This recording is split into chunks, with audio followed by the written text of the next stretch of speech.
And getting your perspective, being a former quarterback. This is a current topic question about the NFL, and my show wouldn't be the same if I didn't ask. So, with your former teams, the Cardinals and the Broncos, who's in a better situation at quarterback? That's a tough question. Two very talented individuals.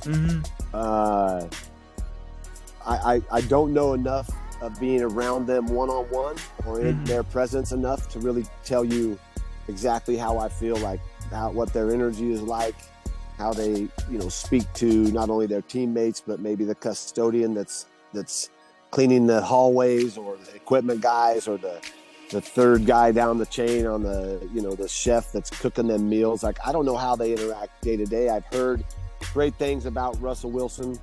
I know coaches that have coached with him and really think highly of him. I've heard a few things about Kyler that, are concerning, because one thing is for sure, just because you are a quarterback and you're the focus of an organization and you're really number two on the totem pole, as owners will fire complete coaching staffs, they'll fire the GM, but they'll keep their quarterback.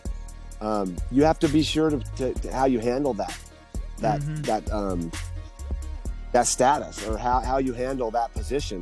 And I think some of these kids, they think that they can change maybe, or they maybe were never taught how to treat people right. I know one thing about, Kyler and Russell both, is that there's a little bit of a border around them. And that's just what I've heard.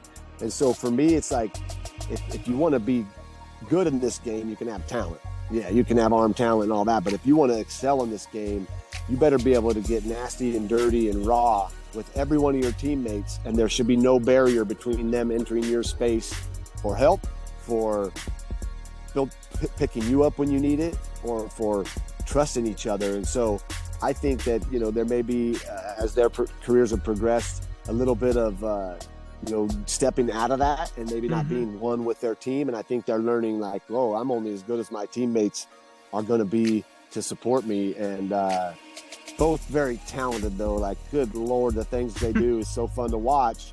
But talent only gets you so far. When you need your defense to step up and get you the ball back, if they think you're an asshole, or they don't respect you, or you haven't been there for them as a genuine, true teammate, yeah, they're going to do their best. But when you got them doing even more than that, because they love you and they want to get you the ball back, because they want to see you succeed and they love you, and they know that, like, giving you that other chance because you're playing shitty and now it's a chance to win the game, that your teammates love you and you're one with them, they're going to be more apt to go get it done for you. So I think those guys are learning as they go.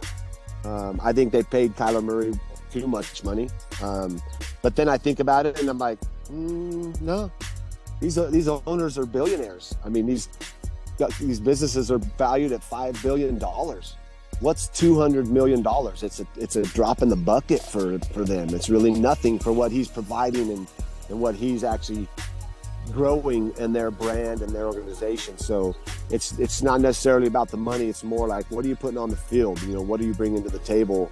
Being paid that, there's a responsibility to bring more than just your number and your name and your brand and your image. You got to bring your heart, your soul, and everything, the fabric of your being, to go put it down for your team and for that organization.